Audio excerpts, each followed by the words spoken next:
Bomb charge করার হুমকি দিয়ে বিজেপির সহায়তা ক্যাম্প তুলে দেওয়ার অভিযোগ উঠল তৃণমূলের বিরুদ্ধে। মঙ্গলবার চাচাল বিধানসভার মাতিহারপুর গ্রাম পঞ্চায়েতের ধুমসাডাঙ্গি 221 নম্বর বুথের ঘটনা। ক্যাম্প তুলে দেওয়ার অভিযোগ উঠেছে টিএমসিপি নেতা বাবু সরকারের বিরুদ্ধে। বিজেপি কর্মী শঙ্কর দাসের অভিযোগ, বুথ থেকে 1 কিলোমিটার দূরে বট গাছের তলায় ক্যাম্প করেছিলাম। 10 মিনিটের মধ্যে ক্যাম্প না তুললে তৃণমূলের কর্মীরা বোম চার্জ করার হুমকি দেয়। অন্যদিকে বোম চার্জের অভিযোগ ভিত্তিহীন বলে দাবি টিএমসিপি নেতা বাবু সরকারের। তিনি বলেন, বহিরাগতদের নিয়ে সেখানে বিজেপি বোমা বাঁধছিল, তাদের সরিয়ে দেওয়া হয়েছে।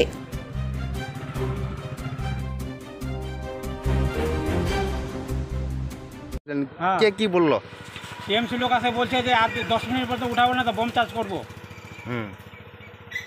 এই যে 10 মিনিটের মধ্যে আমাদেরকে হুমকি দিয়ে আমাদেরকে তাড়িয়ে দিল।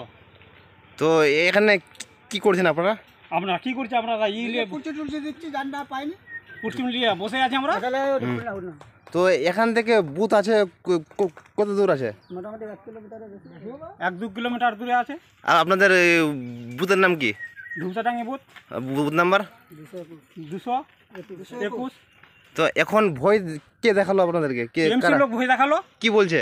ওই যে 10 মিনিট পরে তোমরা 10 মিনিটের টাইম দিলাম, উঠাবো পড়বে না তো বোম দিয়ে চার্জ করে উড়াই দেবো। তো এই আমরা তো নিজে জায়গায় বসে আছি, আমরা কি ওখানে আছি নাকি? ওখানে তো অনেকগুলি লোকগুলো বসে আছে, আমরা নিজে শ্মশানে বসে আছি।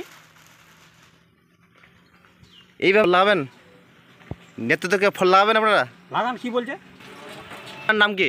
শঙ্কর দাস। আপনি কি দায়িত্ব রয়েছেন? হ্যাঁ, আপনি কি দায়িত্ব রয়েছেন? বিজেপি দায়িত্বে আছে। বিজেপি কর্মী? হ্যাঁ, ওরা ওখানে বসে বোম বাজছিল, ওখানে বসে বসে ওরা বোম বাজছিল আর মানুষকে ওখানে ভয় দেখাচ্ছিল। ওকে বললাম ওদেরকে যেখানে চলে যায় এখান থেকে, মানুষ যেন ভোট দিতে পারে। তো ওরা পাল্টা বুঝে বলছে, আপনি নাকি বলছেন? ওরা কেউ এই বুঝেন না, ওরা সব বহিরাগত। ওরা দূর থেকে এসছে, ওখানে বসে ওরা বুথ থেকে ফাঁকা মাঠে গিয়ে ওরা কি করছে, ওখানে বসে বোম বাজছিল। ওখানে বসে ওরা ওখানে বসে ওরা বোম বাজছে। আমরা বুথের মানুষ যারা বলছে মানুষ যাকে ভোট দিবে, মানুষ তাকে ভোট দিবে। বুথের 1 কিলোমিটার দূরে বসে বোম বেঁধে মানুষকে ভয় দেখানো যাবে না। কিন্তু ওরা বলছে যে নাকি মানুষজন ভোট দিতে আসে, ই দিচ্ছে, ওরা কেউ এই বুথের না, ওরা সব বহিরাগত।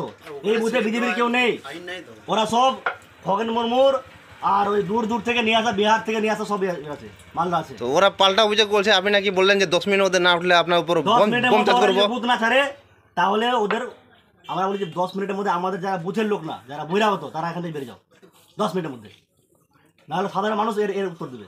আপনি বললেন নাকি বোম চার্জ করবেন, ওনারা বলছে বোম তো ওরা পাচ্ছে, তাহলে ওরা যদি এখন যারা চার্জ করে বোম, তাহলে কি আমাদের? আপনার নাম? আমার নাম বাবু সরকার। আপনি কি দায়িত্ব আছেন? আমি জেলার জিএস।